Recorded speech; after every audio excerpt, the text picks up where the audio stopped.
Olá, você que acompanha a TV Web aqui da Câmara Municipal de José Bonifácio. Estamos começando mais um programa Cidade em Pauta. Desta vez, nesta semana, um programa um pouco diferente, já que nesta semana tivemos aí a tragédia da morte do candidato Eduardo Campos do PSB, nesta última quarta-feira, dia 13. E eu estou recebendo aqui nos estúdios o presidente da Câmara Municipal, o vereador Cássio Galo, que também é do PSB. Cássio, seja bem-vindo aqui ao programa Cidade em Pauta, um pouco diferente, já que estamos aí vivendo um momento de tristeza na política brasileira. É verdade, Marcos. Infelizmente, falando sobre um assunto aí, uma tragédia que aconteceu com o presidenciável Eduardo Campos, que é do nosso partido, e estamos aí para bater um papo. Você teve um encontro recente com o candidato Eduardo Campos na convenção do PSB. Como é que foi esse encontro? O que você pode falar com relação ao contato mesmo com ele, como é que ele era? Você que é a pessoa mais próxima que a gente conhece aqui no José Bonifácio, que teve contato com ele, além do vereador Aldo também, que é do PSB. Realmente estivemos há 2 meses atrás, em São Paulo, na capital, num encontro na convenção estadual do PSB, onde o Eduardo Campos fez presente e tivemos a oportunidade de ter um contato direto com ele e nos discursos dele também. E realmente foi uma grande perca para o PSB nacional, já que o Eduardo Campos era a grande liderança do partido e a gente tinha uma esperança muito grande dele vencer as eleições, mostrar o seu trabalho agora durante as eleições e crescer durante o período eleitoral e provocar o segundo turno e, quem sabe, chegar a ser o presidente do Brasil. Então era uma grande esperança do Partido Socialista Brasileiro e nós estamos muito tristes, muito ainda chocados com essa tragédia. Ainda não dá para se falar nada do que vai ser no futuro, porque ainda, praticamente 24 horas da sua morte, ainda estamos ainda em choque, em condolências com a família, com seus familiares das vítimas que estavam no avião, seu assessor, jornalistas, pilotos, enfim, ainda estamos em estado de choque. Muito bem, nós temos aí um pouquinho da história de vida, da história política do Eduardo Campos, ele que era do PSB, ele que também deu uma entrevista ao jornalista Fernando Rodrigues no site UOL. Vamos ver um pouquinho da trajetória política do ex-presidenciável Eduardo Campos. Eduardo Henrique Acioli Campos tem 48 anos. É economista formado pela Universidade Federal de Pernambuco. Eduardo Campos começou sua militância política como presidente do diretório acadêmico da Faculdade de Economia em 1985. No ano seguinte, trabalhou na campanha que elegeu seu avô, Miguel Arraes, governador de Pernambuco, e tornou-se seu chefe de gabinete. Filiado ao PSB, Eduardo Campos conseguiu seu primeiro mandato como deputado estadual em 1990. 4 anos depois, elegeu-se deputado federal, mas permaneceu no governo de Pernambuco como secretário de governo e, em seguida, da Fazenda. Eduardo Campos elegeu-se deputado federal em 98 e 2002. Integrou a bancada de apoio ao governo do então presidente Luiz Inácio Lula da Silva. Em 2004, Lula nomeou Eduardo Campos ministro da Ciência e Tecnologia. Eduardo Campos assumiu em 2005 a presidência nacional do PSB e no ano seguinte elegeu-se governador de Pernambuco e em 2010 foi reeleito para o cargo. Em 2013, Eduardo Campos rompeu a aliança histórica que mantinha com o PT e recebeu o apoio da ex-senadora Marina Silva. Em abril de 2014, Eduardo lançou-se pré-candidato à presidência da República, tendo Marina como sua pré-candidata a vice-presidente. Bom, Cássio, a gente pôde ver que realmente ele teve uma trajetória de muita liderança e a gente também pesquisando aí para a pauta desse programa, nós tivemos a oportunidade de observar que ele foi reeleito governador de Pernambuco com mais de 80% dos votos válidos. Isso também é um indício de que ele era não só muito querido no estado de Pernambuco, mas também um político extremamente hábil. Com certeza, Marcos. Ele demonstrou ser um político muito habilidoso, ele demonstrou tanto como governador de Pernambuco, mas como chefe de gabinete do seu avô, do estado de Pernambuco. Miguel Arraes. Ele foi secretário de Estado, ele teve uma passagem como deputado estadual, como deputado federal por 2 vezes, foi ministro do Ministério de Ciência e Tecnologia e agora estava como candidato. Então a gente percebe pela trajetória dele um político novo, mas com muita experiência. E é disso que o povo brasileiro está almejando, é isso que o povo brasileiro está querendo. Pessoas com experiências, com modelo de gestão nova. No estado de Pernambuco ele fez algumas ações principalmente ligadas à educação pública, onde tem escolas de tempo integral, fez parcerias com vários países, levando alunos a fazer intercâmbios em outros países, ou seja, dando oportunidade às pessoas daquele estado que é tão carente. Então demonstrou realmente ser um grande político e nós perdemos uma grande liderança, tanto do PSB como do país.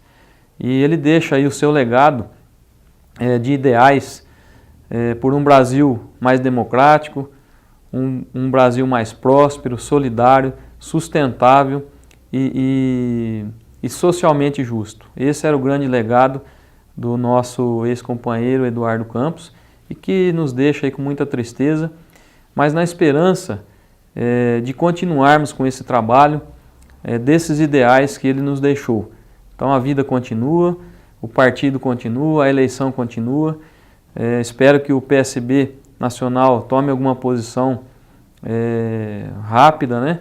E que a gente consiga atingir os objetivos e os ideais deixados pelo Eduardo Campos. É isso que eu ia te perguntar. A lei, infelizmente, ou felizmente, ela é muito dura, principalmente a lei eleitoral, ela é muito rígida. E o partido tem 10 dias a contar da data do falecimento do candidato para que ou nomeie outro candidato no lugar ou então para que se monte outra chapa. Não necessariamente o candidato a vice assume a condição de presidenciável, pode ser outro nome. Você, ligado muito ao PSB, você tem alguma informação em relação a isso? Já existe, é mesmo mais fácil, é mais provável que a Marina Silva assuma o lugar do Eduardo Campos e um outro nome seja então registrado como candidato a vice? Como é que você está vendo esse cenário? Como eu disse no começo, nós estamos ainda em estado de choque, né? Em estado aí de solidariedade com a família das vítimas do avião. Mas eu acredito que o que é natural é a Marina ser a candidata a presidência da República pelo PSB. Isso é o que é natural. Agora, obviamente que tem outros partidos na coligação, isso aí deve ser discutido.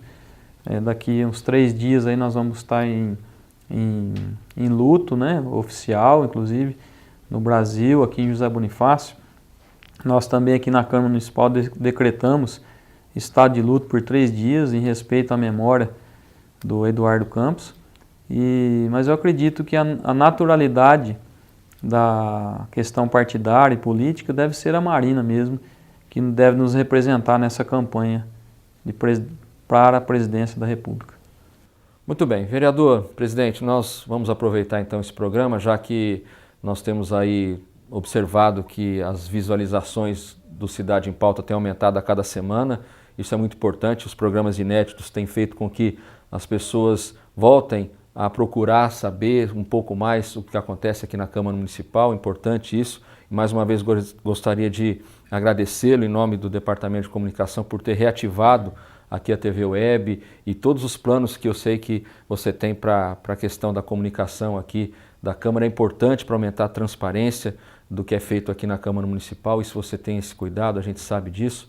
Você pode mandar o seu e-mail para nós aqui no imprensa@camarajosebonifacio.com.br e você sabe que nós vamos mandar todas as sugestões, todos os elogios, as críticas, as reivindicações ao vereador que você desejar. Só mandar aqui para a gente o seu e-mail, que tudo será encaminhado à mesa diretora, à presidência, enfim, ao vereador que você desejar.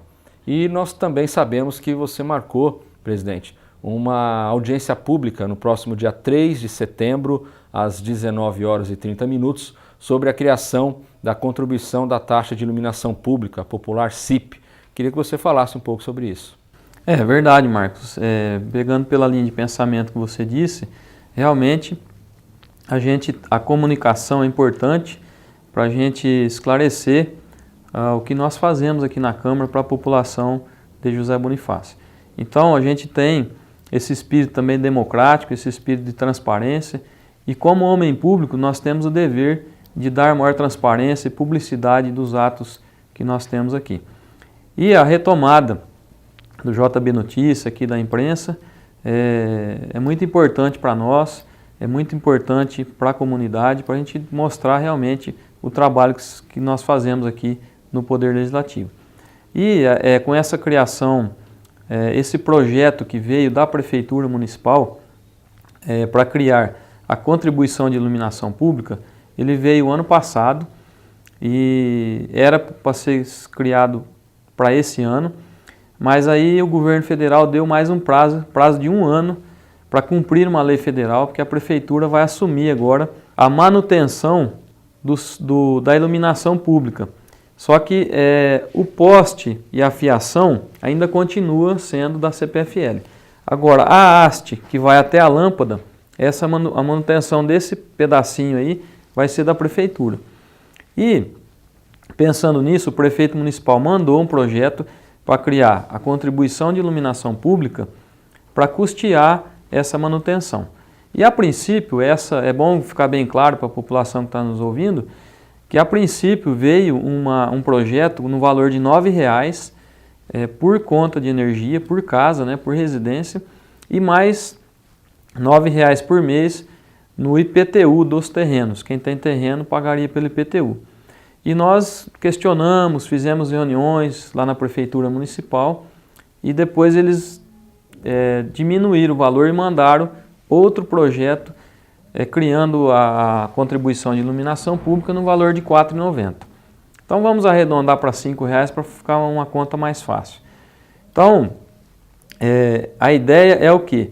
É vir R$ 5,00 por mês na conta de energia de cada residência, de cada estabelecimento comercial, e no IPTU dos terrenos, para quem tem terreno, virá R$ 60,00, que são os 12 meses, né, vezes R$ 5,00, que vão ser divididos em 3 meses, em 3 prestações.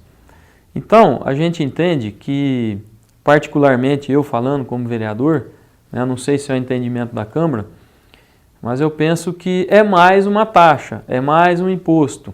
Então, nós temos que analisar bastante a criação dessa CIP, mesmo pensando num valor pequeno, mas ela vai ser criada. Quando ela é criada, aí o prefeito pode aumentar depois. Então, a gente tem que ter muita cautela em votar esse tipo de taxa, de projeto, né? Pensando no bem comum, pensando na população. A gente sabe que tudo que a gente compra, a gente paga imposto. Então, o cidadão brasileiro não aguenta mais pagar imposto. É IPVA dos carros, você vai comprar uma carne, tem imposto, vai comprar uma gasolina, tem imposto, você paga energia, já tem imposto. Então, a gente está ficando insustentável. E a gente percebe também que o aumento do IPTU, que foi feito na gestão anterior e aprovado pela Câmara anterior, tem um aumento progressivo até 2018. E a gente sabe que esses aumentos estão pesando muito no bolso do contribuinte. Então, pensando nisso, nós tivemos a ideia de fazer uma audiência pública para ouvir a população, ouvir a opinião do povo de José Bonifácio, para nós podermos votar com mais tranquilidade. Então está marcado para o dia 3 de setembro, às 19h30 aqui na Câmara Municipal. A gente espera que você, cidadão, né, consciente do seu voto, consciente das questões do município, venha participar, venha colaborar com a Câmara Municipal, venha contribuir com os vereadores para nos dar um pouco mais de segurança, para a gente votar com mais tranquilidade. Porque nós somos o representante do povo, então a gente tem que lutar pelo que o povo quer, pelas reivindicações da população. Porque nós não podemos apenas votar com as nossas ideias. Eu acho que a gente tem que ouvir a população e como legítimo representante votar em cima do que ela acha bom ou acha ruim para o município. Então, é uma grande oportunidade que a Câmara Municipal está dando à população de José Bonifácio, assim como a Câmara em Ação, que a gente vem fazendo todo mês, nos bairros, dando voz ao povo, dando como se fosse uma tribuna livre ao povo de José Bonifácio. Essa audiência pública também vai servir como uma tribuna livre a toda a população de José Bonifácio. A gente espera que vocês participem, que venham, falem o que tem que falar, dê o seu posicionamento, para que a gente possa votar com maior tranquilidade. Muito bem, Cássio, eu queria agradecer a sua presença. Nosso tempo é um pouco limitado no programa Cidade em Pauta, mas foi um programa diferente, infelizmente com um contexto bem mais assim triste, né? Porque falamos também da morte do Eduardo Campos, mas é bom ratificar então que esta audiência pública, você que está nos assistindo, dia 3 de setembro, 19 horas e 30 minutos, 7h30 da noite, aqui na Câmara Municipal de José Bonifácio. Participe, exerça a sua cidadania. Obrigado, Cássio. Obrigado, eu que agradeço essa oportunidade. Infelizmente num dia triste, né? Mas fica aqui a esperança de continuarmos lutando, né? Lutando pelos ideais que o Eduardo Campos nos deixou, e espero que o Brasil analise bem nessas eleições, analise bem os candidatos e que a gente possa aí ter uma esperança de um futuro melhor. Muito bem, nós vamos terminar o programa Cidade em Pauta de hoje então com as imagens do Eduardo Campos, a nossa homenagem aqui do Poder Legislativo. Nós nos vemos numa próxima oportunidade. Fiquem com Deus.